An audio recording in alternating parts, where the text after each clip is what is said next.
विद्यार्थियों, आज हम धर्म दर्शन के प्रश्न पत्र के अंतर्गत ईश्वर के अस्तित्व संबंधी प्रमाणों में तात्विक युक्ति की चर्चा करेंगे। तात्विक युक्ति को सत्तामूलक प्रमाण भी कहा जाता है। अंग्रेजी में तात्विक युक्ति को कहा जाता है ऑन्टोलॉजिकल आर्ग्यूमेंट। जैसा कि अंग्रेजी नाम में आप देख रहे हैं ऑन्टोस ये शब्द आ रहा है, और जब अपन हिंदी में बोलते हैं तात्विक युक्ति या सत्तामूलक प्रमाण तो तत्व और या सत्ता ये प्रमुख शब्द आ रहे हैं। तो इसके नाम से ही हम इसके अर्थ को समझ सकते हैं। जो ऑन्टोस शब्द है उसका अर्थ तत्व या सार है, और जब अपन तात्विक या सत्ता की बात करते हैं तब भी हम किसी भी जिस धारणा विषय की सत्ता के संबंध में हम बात कर रहे हैं उसके सार की बात करते हैं। तो ईश्वर के संदर्भ में जब तात्विक युक्ति प्रयुक्त की जाती है तो यहाँ पर कहने का अभिप्राय ये है कि ईश्वर का सार जो है वो उसका अस्तित्व है। यानी जब हम ईश्वर की धारणा या ईश्वर के विचार को अपनी बुद्धि के समक्ष रखते हैं तो वहां पर उसका अस्तित्व पहले से समाविष्ट होता है। ऐसा नहीं कि जब हम बोलते हैं कि ईश्वर है तो हम किसी काल्पनिक चीज की बात कर रहे हैं या किसी ऐसी चीज की बात कर रहे हैं जिसका अस्तित्व तो नहीं है और हम सिर्फ विचार में बात कर रहे हैं। तो तात्विक युक्ति के अनुसार ये माना जाता है कि ईश्वर का अस्तित्व ईश्वर के विचार के में ही निहित होता है या ईश्वर के विचार में समाविष्ट है। हम इसे ऐसे भी कह सकते हैं कि ईश्वर के विचार का सार ईश्वर का अस्तित्व है। तो इसे सत्तामूलक या तात्विक युक्ति कहा जाता है। अभी किस प्रकार की युक्ति है? तो यह युक्ति जो है प्राग अनुभविक युक्ति है। दर्शन के विद्यार्थी आनुभविक और प्रागनुभविक का भेद स्पष्ट रूप से जानते हैं। पुनः आपका दोहराव कर देते हैं कि आनुभविक युक्ति जो होती है वो ऐसे साक्ष्यों की बात करती है जिसको हम अपने अनुभव में पुष्ट कर सकते हैं, और हमारे इन अनुभव जो हम इंद्रियानुभव करते हैं इससे जो परे यानी इससे परे ऐसी युक्तियां जिनका आधार अनुभव नहीं होता, अनुभविक साक्ष्य नहीं होता, वो प्रागनुभविक युक्ति होती है। अब ये प्रागनुभविक युक्ति जो होती है ये अधिकांशतः बुद्धिवादी विचारक जो है वो इसको स्वीकार करते हैं, और यह युक्ति जो है प्रत्ययों तक सीमित है। आप जानते हैं प्रत्यय मानव के मन में जो धारणाओं का ज्ञान होता है उसे हम प्रत्यय कहते हैं। तो यह प्रत्ययों पर आधारित होती है, प्रत्ययों तक सीमित होती है।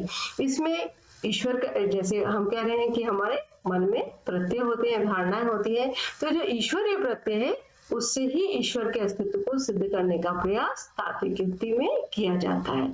जब इस युक्ति में ईश्वर के अस्तित्व को सिद्ध किया जाता है तो इस युक्ति में एक तार्किक बाध्यता है, यानी लॉजिकल नेसेसिटी है।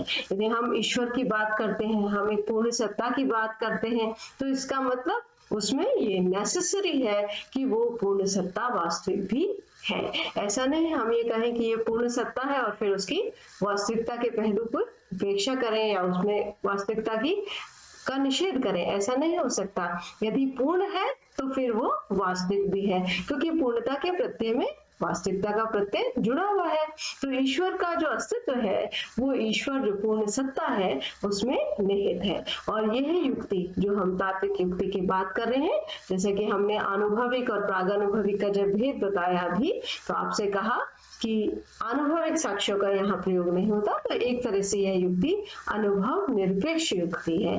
ये प्रत्ययों तक है, तो इसे बुद्धि में जो विचार है उसके द्वारा ही जाना जाता है।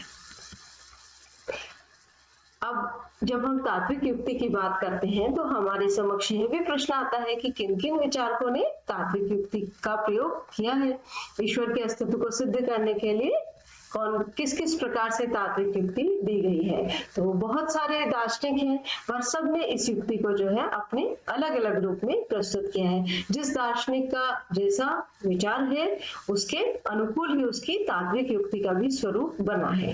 जैसे सेंट एंसलम की तात्विक युक्ति बहुत ही लोकप्रिय मानी जाती है। तो सेंट एंसलम का जो तात्विक युक्ति का स्वरूप है उसमें उनके अनुसार ईश्वर की भावना सभी प्रत्ययों में सर्वोच्च है। यानी हमारे मन में जो भी विचार हैं उन विचार की यदि हम श्रृंखला को देखें तो सर्वोच्च स्तर पर वह विचार होगा जो विचार और वास्तविकता दोनों में हो। तो सर्वोच्च स्तर पर यानी जिससे बृहत्तर या जिससे बड़ी कल्पना और नहीं की जा सकती। ईश्वर ऐसी पूर्ण सत्ता है, ईश्वर की भावना ऐसी पूर्ण सत्ता की भावना है। तो वहां पर विचार और वास्तविकता दोनों होगी, तभी हम उसे पूर्ण सत्ता या सर्वोच्च भावना कह सकते हैं। तो उस सत्ता की जो है वो उच्चतम सत्ता होगी। और ऐसा कोई अस्तित्व जो हम ये कहें कि विचार में है और वास्तविकता में नहीं है, तो वो निम्नतर होगा। तो वह जिसका अस्तित्व विचार और वास्तविकता दोनों में हो, उस सत्ता की अपेक्षा उच्चतर है जिसका अस्तित्व सिर्फ विचार में हो। तो एंसलम की तात्विक युक्ति में कहने का अभिप्राय है कि सर्वोच्च स्तर पर ऐसी युक्ति होगी जो विचार और वास्तविकता दोनों में हो। तो जब हम ईश्वर के लिए कहते हैं कि ईश्वरीय विचार सभी विचारों में महानतम या सर्वोच्च विचार है, तो इसका मतलब स्पष्ट है कि वो विचार और वास्तविकता दोनों में है। और ईश्वर धारणा की दृष्टि से सर्वोच्च है, तो फिर विचार और वास्तविकता दोनों में है, तो इसके विचार से ही इसकी वास्तविकता की पुष्टि होती है। अब रेने डेकार्ट ने भी इस तात्विक युक्ति को प्रस्तुत किया है। बहुत से विचारकों ने ऐसा भी कहा है कि एंसलम की युक्ति की ही नकल डेकार्ट की युक्ति है, परंतु इसे उपयुक्त नहीं माना जाता, क्योंकि डेकार्ट ने अपनी तात्विक युक्ति को जिस रूप में प्रस्तुत किया है वो एंसलम से बिल्कुल अलग है, बिल्कुल डिफरेंट है। जब एंसलम जो है अपनी युक्ति को प्रस्तुत करते हैं तो वो ईश्वर की जो भावना या विचार है उसको प्रमुख रूप से रखते हैं, परंतु इससे अलग जो है डेकार्ट जब अपनी तात्विक युक्ति को रखते हैं तो वो विचार या भावना से पहले ईश्वर के अस्तित्व को रखते हैं, और ईश्वर के विषय में जो हमें बोध होता है, ज्ञान होता है, वो उससे ही उसकी सत्ता को सिद्ध मानते हैं। यानी आप ये कह सकते हैं कि डेकार्ट की युक्ति में भावना के आधार पर ईश्वर की पुष्टि नहीं की गई है, बल्कि भावना इसलिए है क्योंकि ईश्वर है।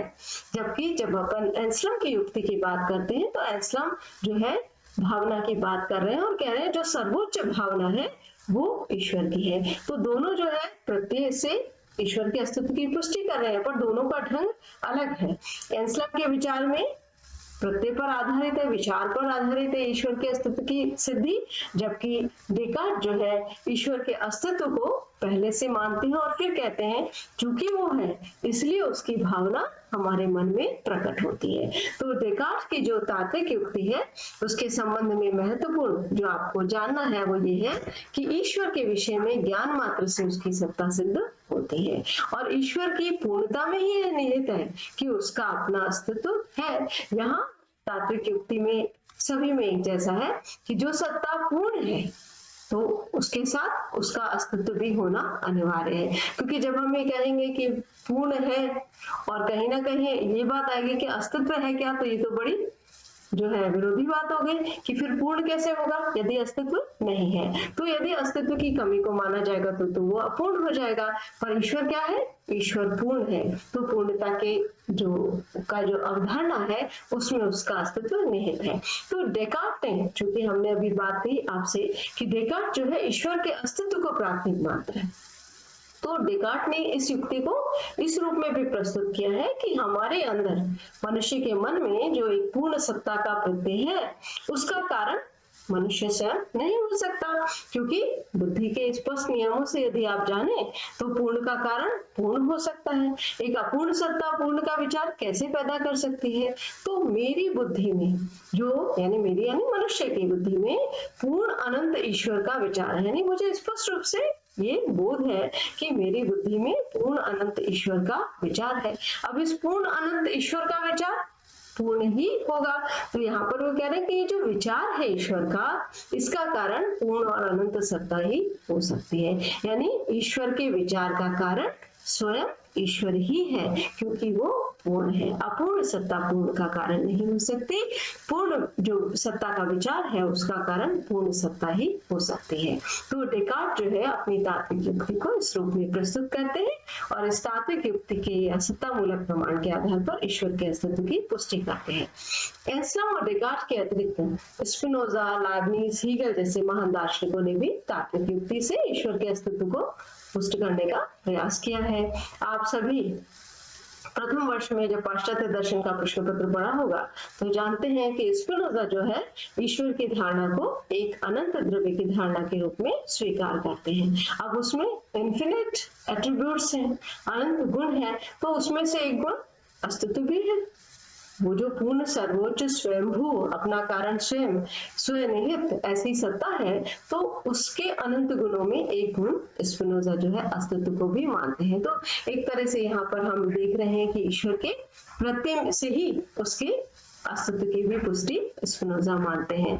इसी प्रकार जब हम लाइबनिज का जो मोनेडवाद या चिदणवाद आप लोग पढ़ते हैं तो वहां देखते हैं कि उसमें जो संसार है उसमें चिदणु या मोनेड की व्यवस्था है और वो सोपान क्रम में एक हायरार्की में है, यानी नीचे से ऊपर की ओर उसमें मोनेड्स का जो है वो विकास है और वो जो पूर्ण स्तर पर है वो पूर्ण वास्तविक है। तो वहां पर भी जो पूर्ण वास्तविक यथार्थ सत्ता है जिसको एक्टस पुरस भी कहते हैं, वो सत्ता जो है पूर्ण वास्तविक वो ईश्वर है।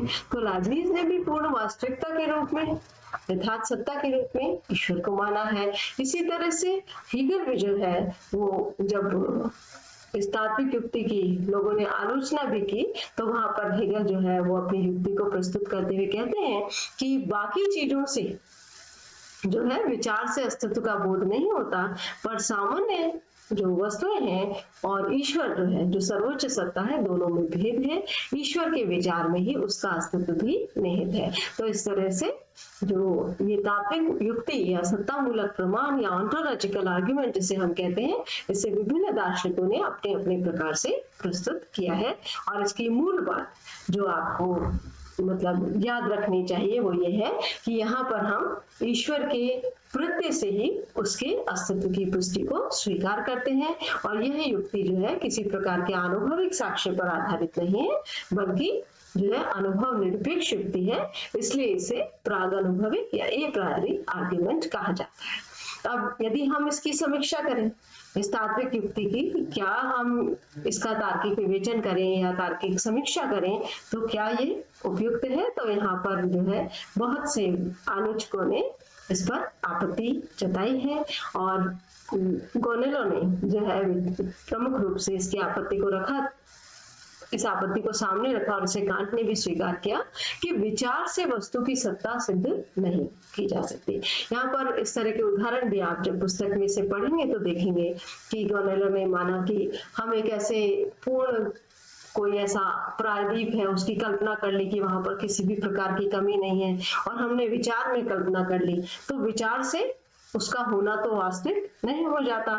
इसी प्रकार कांट का भी एक उदाहरण आता है कि मैं यदि विचार कर लेता हूँ कि मेरी जेब में 100 रुपए का नोट है, तो विचार करने से विचार की ही सत्ता होती है, विचार करने से अस्तित्व की या यथार्थता की पुष्टि नहीं होती। तो यहाँ पर ये भी आलोचना की जाती है कि विचार से वस्तु की सत्ता सिद्ध नहीं की जा सकती।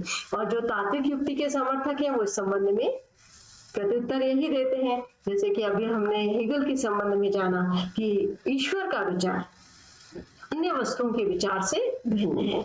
ईश्वर का विचार जो है पूर्ण सत्ता का विचार है, जगत की वस्तुएं तो अपूर्ण सत्ता है, तो अपूर्ण सत्ता की बात नहीं हो रही है, पूर्ण सत्ता की बात हो रही है। तो तात्विक युक्ति के जो समर्थक हैं वो इसके संबंध में प्रत्युत्तर यही देते हैं कि देखिए पूर्ण सत्ता की जब बात है तो पूर्ण सत्ता के साथ अस्तित्व अनिवार्यतः जुड़ा हुआ है, यहाँ पे तार्किक बाध्यता है।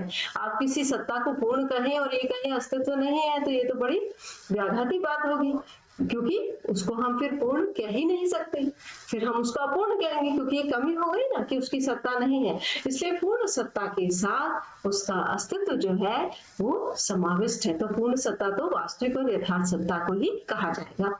ये उत्तर जो तात्विक युक्ति के समर्थक हैं वो देते हैं। अब तात्विक युक्ति के संदर्भ में एक दूसरी आलोचना उठती है कि जब यहाँ पर कहते हैं ना कि ईश्वर का जो विचार है, तो मतलब उसमें हम कह रहे हैं ईश्वर है, ये जो धारणा है, तो यहाँ पे है कि उसमें हम ऐसे कर रहे हैं जैसे ईश्वर का अस्तित्व जो है कोई गुण या संपत्ति हो। जब हम बोलते हैं ना कि मेज भूरी है, तो जब इस तरह से हम बात करते हैं किसी गुण या संपत्ति की, तो ये भी एक ध्यान देने योग्य बात है कि हम विकल्प भी सोचते हैं। जैसे मेज भूरी है तो भूरी नहीं भी हो सकती थी, लाल हो सकती थी, काली हो सकती थी। तो क्या ईश्वर का जो के संबंध में होना क्या कोई गुण या संपत्ति है? तो इस तरह से जो तात्विक युक्ति जिस प्रकार से उसके अस्तित्व की पुष्टि कर रही है, तो आलोचना करने वाले विचारक कहते हैं कि जो सत्तामूलक प्रमाण प्रस्तुत करने वाले दार्शनिक है, वो कहीं ना कहीं ईश्वर के अस्तित्व को भी जो है विधेय, गुण या संपत्ति के रूप में रखते हैं, जो उचित जान नहीं पड़ता। फिर इस युक्ति पर जो है तार्किक दृष्टि से एक और आपत्ति उठाई जाती है कि ये एक ऐसी युक्ति है या ऐसा आर्गुमेंट है जिसका कोई आधार वाक्य नहीं है। या आप लोग जब लॉजिक पढ़ते हैं सेकेंड ईयर में तो जानते हैं कि जब हम कोई युक्ति स्वीकार करते हैं तो उस युक्ति में आधार वाक्य होता है और फिर उनके आधार पर हम निष्कर्ष की जो है पुष्टि करते हैं।